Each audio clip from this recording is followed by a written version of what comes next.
దేశం కోసం YouTube channel ప్రతి ఒక్కరికి నమస్కారం అండి.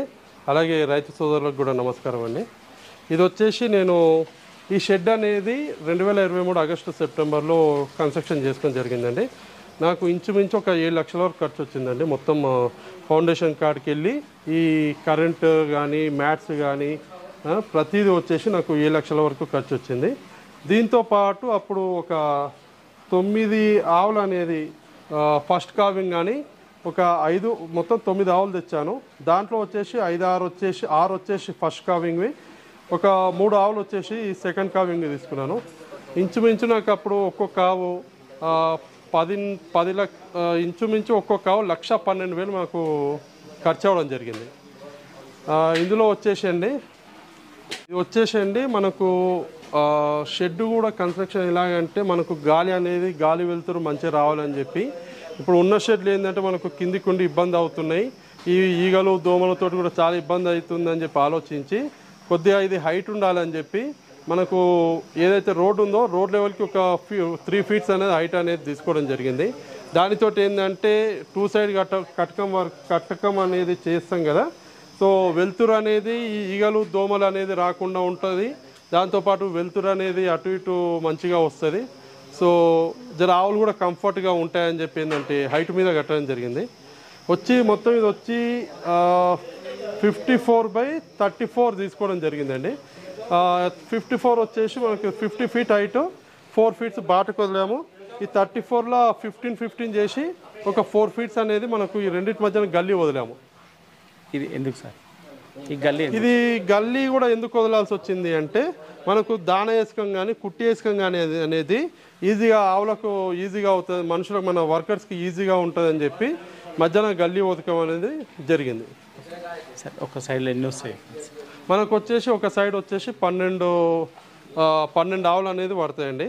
4 ఫీట్లకు ఒకటి అన్నట్టు పెట్టడం జరిగింది.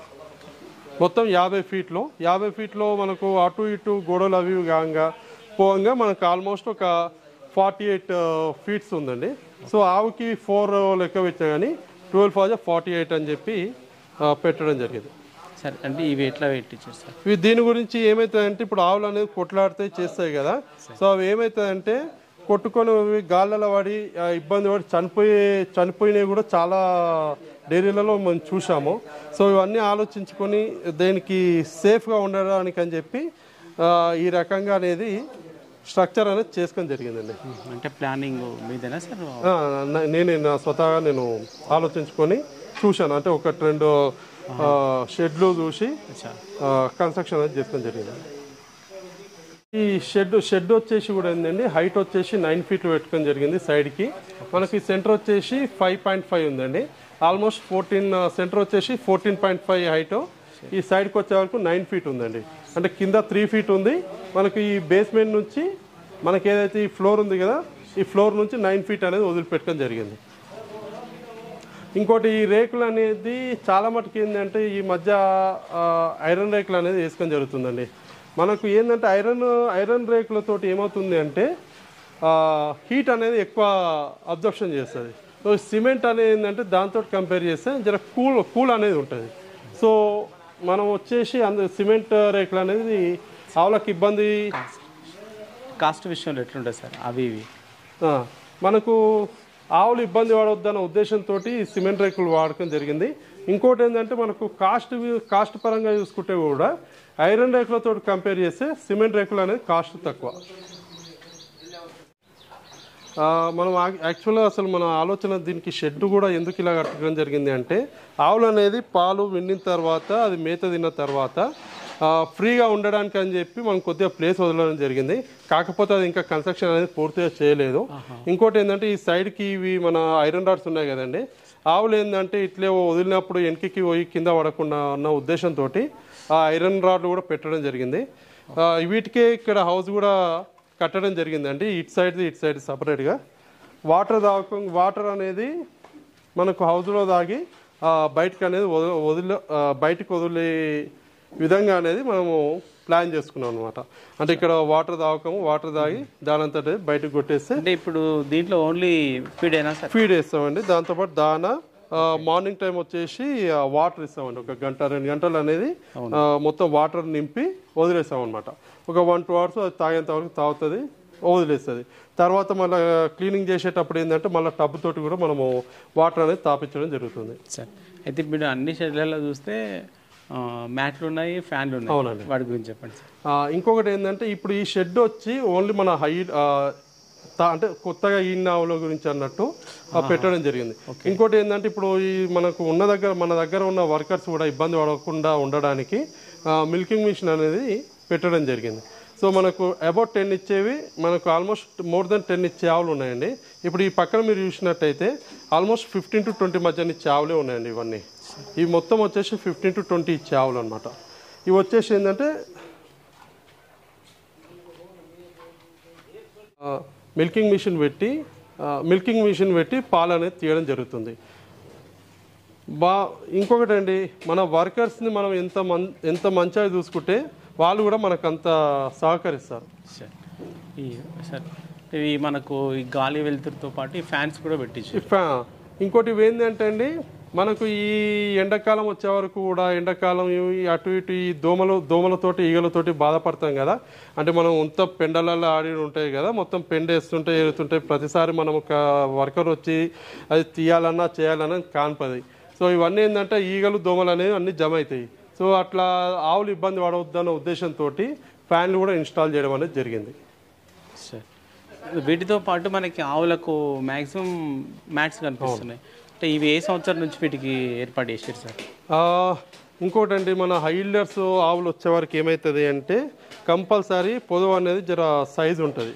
సో ఇది నార్మల్గా ఈ సిమెంట్ మీద పడుకుంటే కొద్దిగా ఏంటంటే అది స్కిడ్ అయ్యే ఛాన్సెస్ ఉంటాయి. ఇంకోటి ఏంటంటే పొదువు అనేది కొద్దిగా ఖరాబ్ అనేది కూడా అవకం జరుగుతుంది. సో దాని గురించి అని చెప్పి ఏం చేసామండి, మొత్తం వచ్చేసి ప్రతి సైడు మ్యాట్లు అనేది పెట్టడం జరిగింది అనమాట. అంటే ఆవులు ఇబ్బంది పడకుండా మ్యాట్లు అనేది పెట్టడం జరిగింది. నాకు ఇంచుమించు ఈ 34/54 స్ట్రక్చర్ వేయడానికి నాకు ఆల్మోస్ట్ అండి 7 లక్షలు ఖర్చు వచ్చిందండి ఓవరాల్గా. అండ్ ఈ పక్క ఉన్న ఆవులు ఉన్నాయి కదండి, మనం 9 ఆవులు తీసుకున్నానండి. అంటే ఇప్పుడు ఇందులో వచ్చేసి మొత్తం లేవు, కొన్ని అక్కడ తరపు వచ్చే వరకు అవతలకి వేరే దాంట్లోకి వేసాము. ఓన్లీ ఇక్కడ మన ఇవి వచ్చేసి first lactation and second lactation ఉన్నాయి. ఫస్ట్ లాక్టేషన్ కూడా ఒక 6 ఆవులు ఉన్నాయి. సెకండ్ లాక్టేషన్ వచ్చేసి ఒక 3 ఆవులు ఉన్నాయి. సో ఇవేంటంటే నేను షెడ్ కన్స్ట్రక్షన్ చేసిన తర్వాత చింతామణికి వెళ్ళి తెచ్చిన ఆవులు అనమాట. నాకు యావరేజ్గా ఒక్కొక్క వచ్చేసి 1,12,000 రూపాయలు పడ్డదండి. అండ్ ఇంకోటి ఏంటంటే ఇది ఏదైతే షెడ్ ఉందో ఈ షెడ్లో వచ్చేవరకు ఏంటంటే మిల్కింగ్ అనేది ఎక్కువ ఇచ్చే ఆవులు ఉంటాయి. ఏదైతే 5 లీటర్లు ఆ కిందికి ఉన్న ఆవులను ఏంటంటే మన కింది షెడ్లోకి అనేది మార్చడం జరుగుతుంది. ఓకే, ఇంకా మనకు అవతల కూడా ఉన్నట్టు అవతల ఉన్నాయి ఏంటంటే మనకు దూల గురించి తరపుల గురించి సపరేట్గా ఉందండి. అండి 1,35,000 రూపాయలు అనేది ఈ ఆవుకు పెట్టానండి. 9 ఆవులు యావరేజ్గా నేను తెచ్చిన 9 ఆవులకు ఖరీదు యావరేజ్గా చూసుకుంటే 1,12,000 ఉంది. అందులో వచ్చేసి ఇప్పుడు దీనికి ఒక యావరేజ్గా అనేది నేను 1,12,000 అని చెప్పాను. కాకపోతే కాస్ట్ వైజ్గా చూసుకుంటే దీనికి ఒక 78,000 పడింది. విత్ ట్రాన్స్పోర్ట్ తోటి ఇది వచ్చే వరకు 1,37,500 ఇది పట్టది. ఇది వచ్చేసి మనకు 1,23,000 దీనికి పడ్డదండి.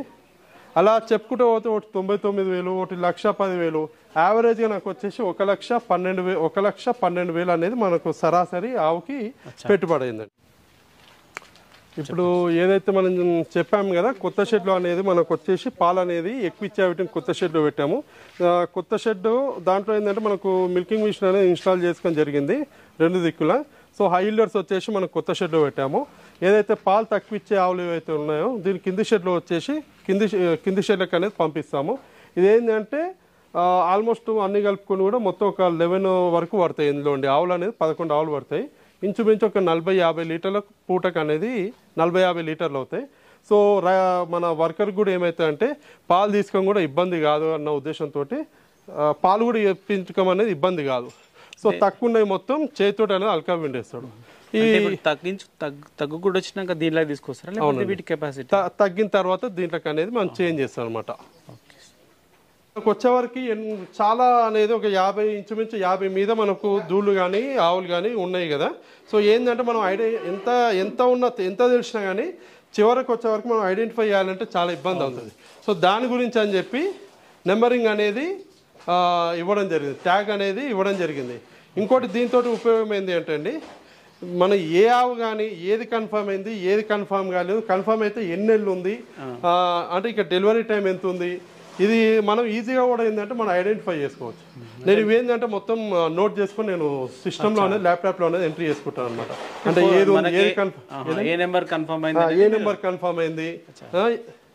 ఏ నెంబర్ కన్ఫర్మ్ అయింది, ఏది కన్సీవ్ అయింది, ఇవన్నీ అనేది మొత్తం నేను ఏంటంటే ఎంట్రీ అనేది చేసుకుంటాను.